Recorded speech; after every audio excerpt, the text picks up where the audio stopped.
fundamentals are weak, the exchange rate will expose you, which is a truism. It was true then, and it's still true today.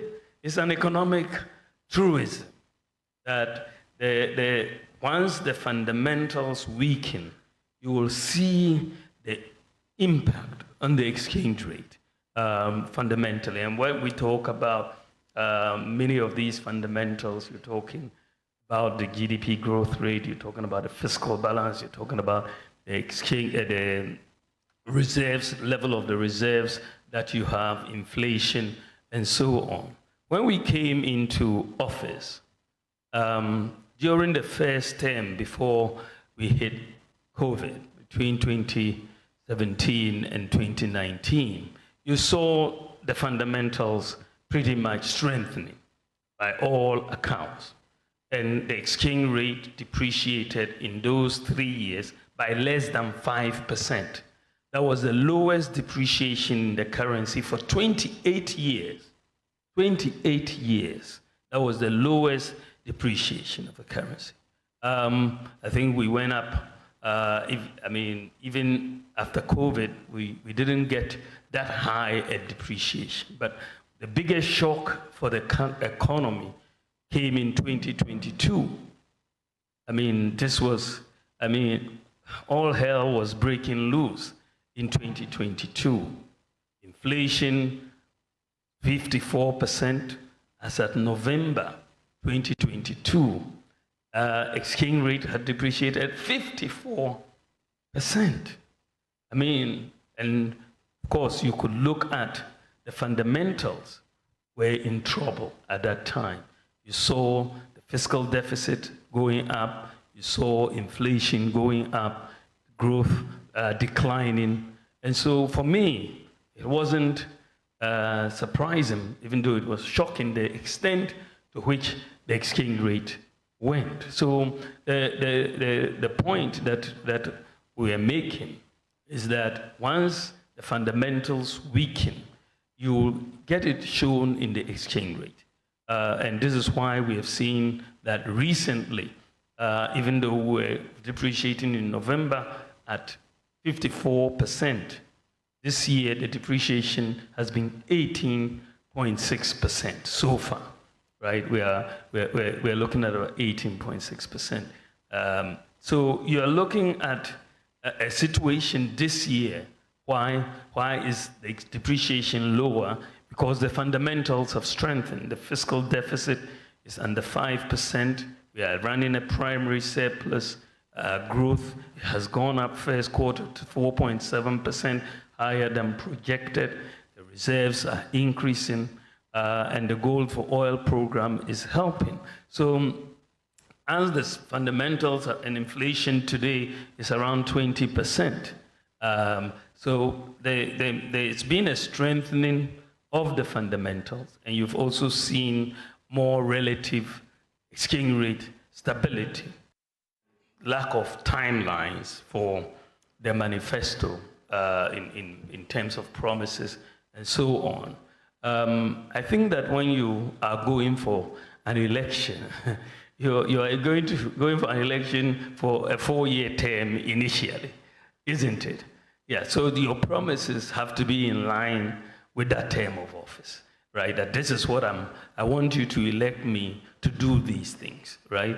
But I think that we have a pretty good record in terms of honoring our promises. We've done some work to look at our 2016 manifesto, what proportion of those promises we've honored, and it has been 83% of the 2016 manifesto has been honored, 83%. And then when you look at the 2020 manifesto, 2020, even in the midst of all these crises, we are fulfilling, or we've fulfilled 80% of our 2020 manifesto. My opponent in his 2012 manifesto, when he became president, he only fulfilled 28%. We've done the numbers. 28% of his 2012 manifesto. 280 promises. He didn't fulfill 203 of the 280 promises. He only fulfilled 28% of. We saved the deposits of 4.6 million bank depositors who really were going to lose their deposits if those banks were not saved. I don't understand whether the former president has taken his time to actually understand what happened in the banking sector. Some atrocious things happened. And this is why these banks had to be saved. They were not collapsed, they were merged into other banks. And we know banking depositor lost 1 cedi. Everybody maintained. But you had very bad things happening. You know, some of the banks broke all the rules and extended loans way above the single obligor limits. They were given, in some cases, 1 billion cedis by the Bank of Ghana to help them get out of the mess, and they only got deeper into the mess. Another bank was giving capital to save the situation, was giving money from the Bank of Ghana's lender of last resort facility, and they used that money to go and set up Capital Bank instead of rescuing the problem that they had. They took the money from the central bank and went to set up another bank, which was also collapsed. Some took money and went and invested in private property. The data is very, very clear that we have our government. We have outperformed the government of former President Mahama in the management of the economy in virtually every sector. Virtually every sector. You tell me whether it's GDP growth, whether it's per capita income, whether it is industry growth. I mean, virtually every sector we have outperformed him. So he either does not read or he does not understand the data. He needs to do one of the two. Take his time to read the data and understand what it is before he comes out to speak, because he will speak out of ignorance. Because if you understand the data, and I believe that as a former president, he does understand the data. He must understand the data. And I believe that is why he doesn't want to debate me.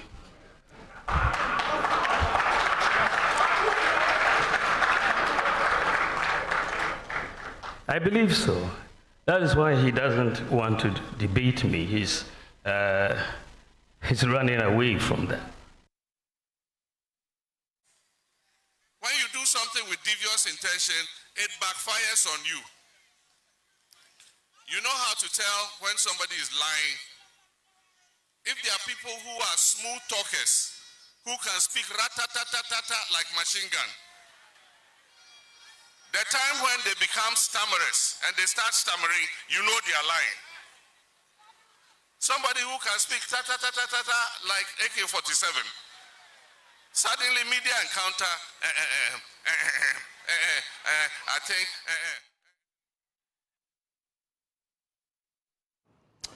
Right, you're welcome back. Sami Jemfi is here, Dennis Miracles Abuaje is here, and Dr. Theo Champong also joins us. He's still here with us. And thank you for all the feedback that you send us. I won't make this mistake. I'm going to try and apportion the time and just sit back and watch you guys. Yeah, wait. Before you do that, remember that on the subject matter we're discussing, Sami went twice, I went once, just for the record. Yeah, but same time. No, same time. You had a total of 30 minutes. There are false. He had a total of 30, but he went a little above. I'll deal with the false. Yeah. Don't let me scream before you. Okay, thank you. So I was also at this place, and I asked questions about the scholarship because I had my own questions. I was interested in the Polygo Dam. That's my area.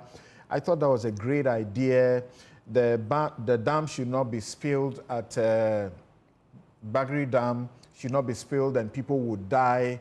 and they will lose their livelihoods and so on. So if you have a dam at Polugu that will hold the water and store, and there will be irrigation, and it could even bring us some power, that's good to have. But some students really touched my heart, and I had to ask their question for them. So as we speak, these are students on scholarship, and as I understand, in Coventry, in Warwick, in Nottingham, they are suffering and they have not been paid.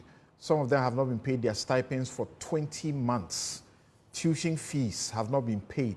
And they tell you the stories about how they are living, very rough. It's very terrible. Their rent and so on and so forth. And in Birmingham, 11 of those students have already been withdrawn and they are facing deportation. It was heartwarming to hear that Dr. Bawumia is already aware because some parents have contacted him and he wants to do something about it. So we are waiting. At least let's give us a close of a week and see what intervention will come for these Ghanaians who are training to come and help all of us to solve our problems.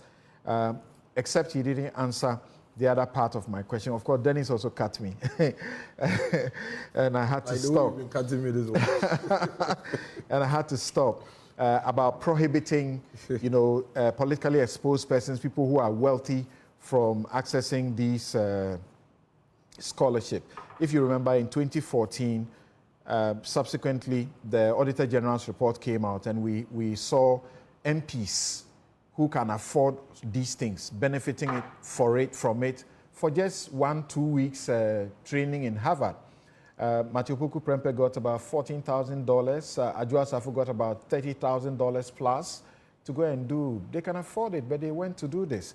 And when we talked about it, Matthew Puku Prempeh said, today, if it's available, he would take it again. And I wasn't happy about that at all. Well, Dr. Theo Champong, I'm setting my time now. Let's see what you say about this encounter, the performance of Dr. Bawumia, his answers to the questions. Does it show to you that he's really ready to do the upgrade of the economy that he spoke about? Let's hear you in the next 4 minutes, please. Hey. 4 minutes is interesting, but as for you, I can always fight with you on the time. I can take it away from you, and there will not be problem. Yes. But quickly on the issue of the scholarships, I think it's an important thing because I also know a lot of students here in Scotland that are old. I particularly know people from going all the way back to 2022, 2023. Some have finished their programs, and they are still owed 7 months stipend and things like that. And I think I would lend my voice to that call for them to be settled, because it's actually not that nice when you get calls, from students. Some are being kicked out of their hostels and rooms and locked out of university computer systems because they owe. And the reason is that the government that sent them there is not paying their fees on time. It's a very important point, and I just want to lend my voice to that. I have seen it personally over the last 10 plus years that I've been here, but I think the last few years has been particularly challenging for those students that come here to the UK, and I'm sure other places, as well. But fundamentally, the scholarship system has to be reformed. Now, thank you very much. DMB. Thank you very much, Doc, for adding your voice to this. It's very important to me. I saw the evidence of what they are going through, and it was heart-wrenching. And a good number of them, they say, look, this is our party in government. We can't be here to speak publicly. And I was very sad. Yes, go ahead. Yeah, many of them are suffering. Many are suffering. I can tell you that for a fact. We try to help in our own small way here, but that is just, handouts. It doesn't really solve the issue. I thought, on the DMB media engagement, I think he felt more comfortable, for me, just looking at his posture in his elements than even at the manifesto launch. It's a bit more of an informal atmosphere, and therefore he had an opportunity to engage people like yourself and others from the media on a range of, macro and social, right, issues. And in the tape that you played, and I've watched the full tape, by the way, he talks about the record of the NPP in the first term in terms of the macro numbers and other indicators. And actually, that is largely true. If you look at whether growth or the public finances, at least until 2020, most of those indicators were on the right trajectory or direction. And this also, of course, coincided with the IMF program, which was extended from 2018 to 2019. And specifically, he talks about some of the reforms that had to take place, including the banking sector cleanup, the energy sector restructuring, the fact that the ESLA was introduced and all of that. And I'll come later to talk about how subsequently in the second term, a number of these good initiatives that they started with could not be continued.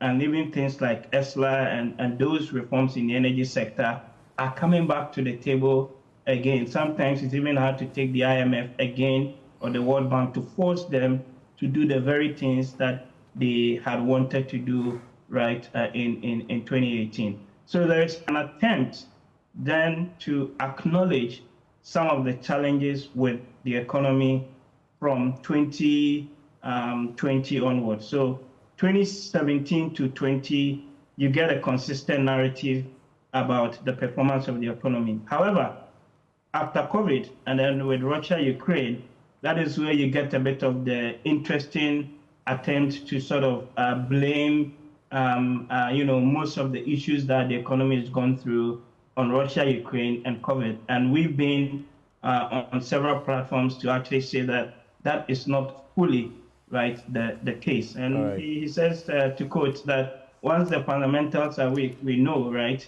that the exchange rate would expose you. The other thing you have is 30 that, seconds to yes, 5 minutes. Yeah, the other thing is that in the last 1 year, we've seen relative improvements in the so-called fundamentals, right? Exchange rate growth, and that is a positive story that we must celebrate. But the key thing for me is, how do we build on that in a way that this economy can grow at a consistent 7% a year and translate into core jobs and, like I said, productivity improvement and ultimately reducing poverty and inequality. That is where I think some of the proposals need to be still interrogated. So overall, I felt he was relatively comfortable. Some of the details for the first term, yes, but the second term, I thought he wasn't fully reflective of the issues. Okay, yes or no? Was it bad that he was reading often from his manifesto or something to give answers? Was it bad? No, I don't think that is an issue. I don't think that's an issue. Thank you. I mean, people have different styles. All right. Thank you very much. Now, Dennis, and I'm holding the two of you to the same time, 4 minutes each. Yes. What's the feedback you are getting? Did it go well or it didn't go well? Is that I woke up very early this morning, descended the mountains to this studio, and I would not have to scream, but I would get fairness. All right. We started a debate. Sami spoke twice, and there's a reason why you make a point, another person speaks, you rebut. I would take my time to rebut, and afterwards I would deal with this matter. In all fairness, don't let me scream before you listen to me. Samson, let me put it on record on this show before I leave here, and this should be probably the last time we'll ever go through this, because I've gone through this with you before. The new Patriotic Party introduced National Health Insurance Scheme. The NDC opposed it. The new Patriotic Party made the National Health Insurance Scheme universal and national. That is without doubt and question. I'll stop you when your time is up. Is ended. As a matter of fact, I'll read from the 2009 budget statement read by the NDC. But I just read titled, that. no, I'll repeat it. Investing in a better Ghana. And this is what the NDC said. Paragraph 731. Madam Speaker, the National Health Insurance Authority introduced a new diagnostic-related groupings and tariffs in April 2008 throughout the country. The new Universal ID card, which was to replace the expiring scheme-specific District Mutual Health Insurance Scheme cards, began in September 2008. These are not my words. These are the words of the NDC Finance Minister in Parliament in 2009. See, this gentleman has consistently been lying and lying about so many things in this country. He's done it for so long. He does it without grinching. So you won't listen when I say don't use such personal attacks. And then he comes back, has the effrontery to call the Vice President of the Republic of Ghana names and call him a liar. And he goes back to his bureau, sits down with his group, and they orchestrate scheming the algorithms online to actually plant and make the Vice President of the Republic of Ghana a liar. This is the person. But he sits on TV and lies without even blinking. And he fabricates stories. And I think sometimes he's not speaking to us. I think usually he's speaking to his followers. He speaks to them, they cut videos, put it online, then it excites him. But my job, there's a reason why I'm called the Gen Z's president, is to fact check you. And so let's put it on record. He lied. Completely lied when he said they introduced National Health Insurance Scheme. That is a falsehood. And I've quoted their own budget statement to buttress the point. Now, you don't call the Vice President a liar when you have no basis. And then you ask him, what makes the Vice President a liar? Then he says he will build Cape Coast Airport and he hasn't built. And so he's a liar. I have just showed you 280 promises made by the President of the Republic of Ghana in 2012. John Mahama, His Excellency, that as president he was going to fulfill these things. Out of the 280, he did not do 191 of them. Have you heard us call him a liar? I am very hesitant in calling the former president names because I'm an Ekuapem guy. But I take complete exception from him and his followers by the consistent denigration of the Vice President of the Republic without provocation. The former president is here completely failing to fulfill his promises. Doesn't make him a liar. The fact that you make a promise in a manifesto, for whatever reason, the Vice President of the Republic of Ghana, Dr. Mahmoud Bawumia, has never been president. Even him, you call him a liar. What would you call the former president, who has all these manifestos to his name and failed to fulfill them? There are three things I know about the Vice President. Your time is up. He is not a liar. It doesn't matter. I can end it here. I told you I don't need 1 hour. He's not a liar. He's not corrupt. He's not a drunkard. I know these things, three things for a fact. And so I take a complete exception when you call the Vice President a liar. It hurts me that you even go ahead to orchestrate. And your joy, you've done an investigation to establish the fact that he, Sami Jamfi in particular, with this communications bureau, your investigation showed that they actually did this online. Why would you do that? It's just democracy. Why would you use denigration to make your point?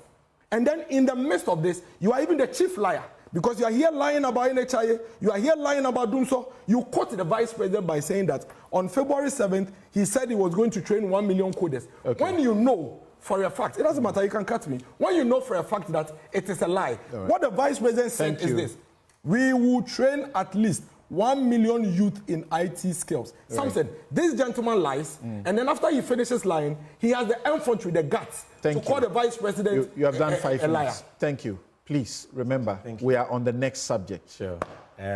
Samson, first of all, President Mahama says he was fumbling. He made a claim that Kufuor introduced National Health Insurance Scheme and the NDC opposed it. I've read to you a 2000 story done by Ghana Web which shows that National Health Insurance Scheme was piloted as far back as 97, 98, 99, and it was the MPP who said that a single National Health Insurance Scheme was not possible. They came to power, implemented a mutual and district health insurance which was not portable, and we came and passed Act 852 in 2012 to establish what we have today as the National Health Insurance Authority, bringing about the single National Health Insurance Scheme we have today. He used a self-government now and self-government within shortest possible time to make an argument on that for you. If you then read a paragraph in the 2009 budget, which says that in September of 2000, okay, which says that in September of 2008, a universal card had been introduced. That is not this. You see, NHIS, if you don't know, but this is right. It's a no-brainer. It's a creature of law. So by taking an administrative decision to introduce universal cards, which never worked, that cannot be equated to making health insurance national. What made health insurance national is an act of parliament. It is called National Health Insurance Scheme Act 2012, Act 8. You have read that to us already. Mama passed this, so stop lying. Number two, I am surprised that somebody from the MPP today will say that it's insulting to call somebody a liar. They who called President Mahama the incompetent one, led by Bawumia. They who said President Mahama was wicked. Even today, you've seen the unsavory words they are using against John Mahama. And when we call them by their names, they say we have insulted them. If you say, now listen to me carefully, Bawumia never said that he was going to build a harbor in Cape Coast. He said, we are building. Go and watch the clip. We are building an airport. We are building a harbor. If you were not building, you lied. I am not the one calling you a liar. You are demonstrating to be a liar by your nature. He's not a drunkard. Good. That is also a matter of fact. Put it on record. At least he's the only person. Not a drunkard. Look, I didn't interject you when you were speaking, so allow me to speak. A drunkard. Allow me to speak. I didn't interject you. At least we have seen a picture of Bawumia with a calabash drinking something that only you knows. And I also know that my leader is not a drunkard, but I will not engage in that kind of gutter politics with you. Look, Dr. Bawumia wants to be president. He is the chairman of the economic management team. Cocoa is one of the main anchors of our economy, employing over 2 million people, and he says he doesn't know that the cocoa sector is on the verge of collapse. So Bawumia has not heard that cocoa output has declined from 966,000 metric tons in 2016 to 430,000 metric tons. He has not heard that Cocoa Board has made losses for 6 consecutive years. He has not heard that the Cocoa Board has defaulted on its debt obligations. He has not heard that Cocoa Board owes cocoa contractors to the tune of 21 billion. He doesn't know that the cocoa sector is in a mess. He is asked a simple question. You are promising to scrap taxes. Why don't you do it today? He says, I need a manifesto. Oh, so because he needs a manifesto, he doesn't care even if Ghanaians are suffering. He thinks that governance is an event. When you solve one problem, no problem will be there again for you to solve tomorrow. This is the mentality of the person who wants to be. What do you say to those who say Kamala Harris has new promises she's making? Yes, but Trump is seeking a comeback, so he could also go through some of his promises. But for promises that you can do today, you don't say that because you need a manifesto, you won't do it today. What kind of poverty of thinking is that? Look, he says that he has fulfilled 83% of his manifesto promises. Who set the marking scheme and who marked that script? He himself is a judge in his own cause. Where is the one village, one dam? Where is the one district, one factory? One constituency, 1 million every year. I'm talking about their flagship promise. One village, one dam. You are not satisfied with the level of fulfillment? One district, one factory. You are not satisfied with the level of fulfillment or has not been done at all? Their own finance minister says we are faced with imminent famine because they have not been able to deliver dams for all year-round famine. The Planting for Food and Jobs program has turned out to be planting for high food imports, planting for high food inflation, and planting for joblessness. And this all right, looks so us in the face. Is my time up? As always, my outfit is by Konati Clothing. And you can find Konati Clothing at Adenta Shopping Center, Adenta down. You can call them 0244 676732, 0244 676732. That's the contact to get Konati Clothing. And there's a special program coming up with Nathaniel Atto. So please don't touch your dial. Nathaniel Atto has a very special program for you as I leave now. Joy Sports Link. They are breaking down the sports ministry, the sports manifestos.